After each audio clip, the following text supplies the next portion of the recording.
For most of human history, wealth followed power. Kings were rich. Nobles were rich. Generals were rich. Ordinary people were not. They worked. They survived. They stayed invisible. Until one trade route broke that rule. Not with gold. Not with silver. With spices. Black pepper. Cinnamon. Cloves. Nutmeg. Things so ordinary today that we barely notice them. But in the ancient world, these were not seasonings. They were luxury. They were medicine. They were status. They were power. And they came from very specific places. Remote islands, dense forests, small coastal regions, places with no armies, no palaces, no kings, just fishermen, farmers, sailors, gatherers. At first, they did not know what they had. They used spices locally. They cooked with them. They traded small amounts. Then ships arrived. Foreign traders from faraway lands began asking strange questions. How much for this? How much can you collect? How fast can you deliver it?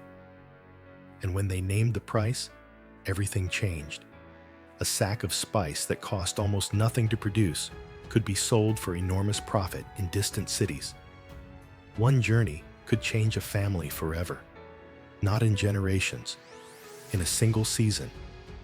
Knowledge, not blood, became the key to wealth. If you knew the winds, the tides, the hidden harbors, you could get rich before anyone noticed. Small ports exploded with activity. Simple villages became trading hubs. People who once lived harvest to harvest now controlled routes, storage, and timing. This was new. Wealth was moving faster than authority could follow, and rulers noticed. Because spice wealth did something dangerous. It bypassed the system. You did not need land. You did not need a title. You did not need permission. You needed access, and access created independence. For a brief moment in history, ordinary people had something rare: economic power without political approval. But that window never stays open long. Taxes appeared. Exclusive licenses were issued. Ports were claimed. Routes were guarded. Empires did not rise to grow spices. They rose to control who could move them. The same routes that lifted fishermen and farmers eventually fed kings and empires. But the shock remained. The spice routes proved something history tries to forget: that wealth does not always come from the top. Sometimes it comes from geography, from timing, from knowing something before the world catches on.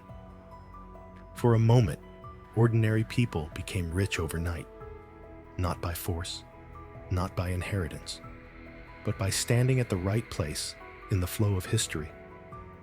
This was not the Silk Road. This was messier, faster, more unpredictable. A trade route that changed lives before power could stop it. This is hidden money history.